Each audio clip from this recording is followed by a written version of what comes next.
Hello Daniel, this is my correction video about range. So what does range do? It takes a range of number that has a start, an end and a step.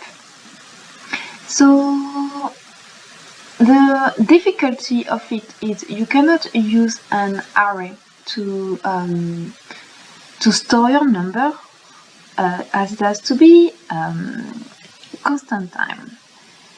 And that was a big difficulty for me before I realized we are actually dealing with Node, and I just had to reference to the work we had done with Node previously. So what does it do? It takes a start, a start, an end and a step.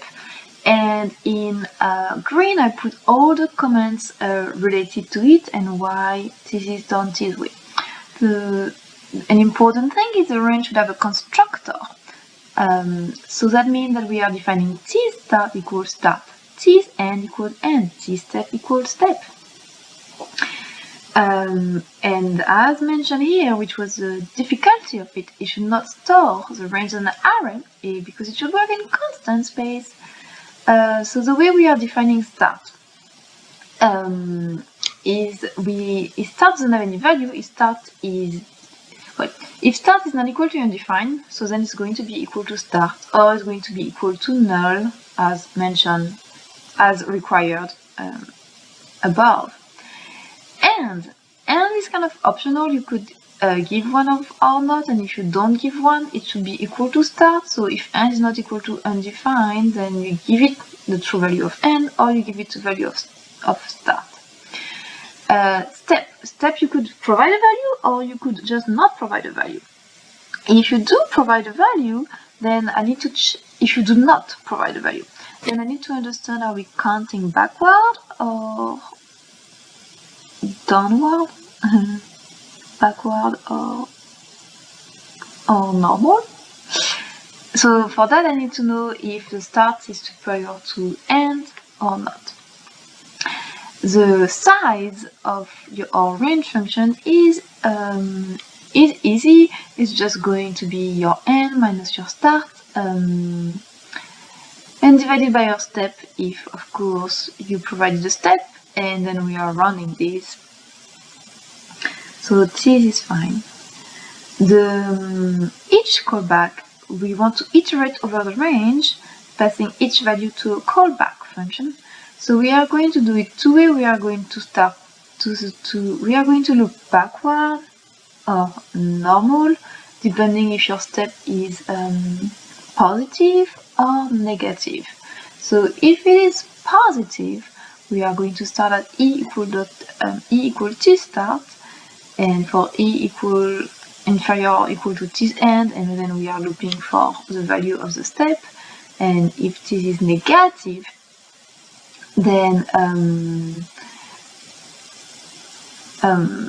we are looping the other way around. Okay, so that's for each, which oh my god, and we are passing the callback function to each of those. And then we have the index include function. So it includes whether or not you are in the range provided. And for that I need to know, again we need to know if the step is positive or negative. If the step is positive, well, if the value is superior or equal to start and inferior or equal at t end, that would be good. But we have the step, of course, to be careful about. So we want just to make sure that the remainder is 0 whenever we divide by t step, so that it's actually within your range. It's not like, no, it's not 3 if we have a step of 2, and yeah. And we do the same work if we are going backward. And I think my big difficulty is whenever I was reading the problem, I'm running Quokka, and I think my big misunderstanding is that first, when I was trying to do this problem, I think in the example they show that new range 0, 10, and they kind of show it as an array of number, and I was just like, how am I not going to use an array?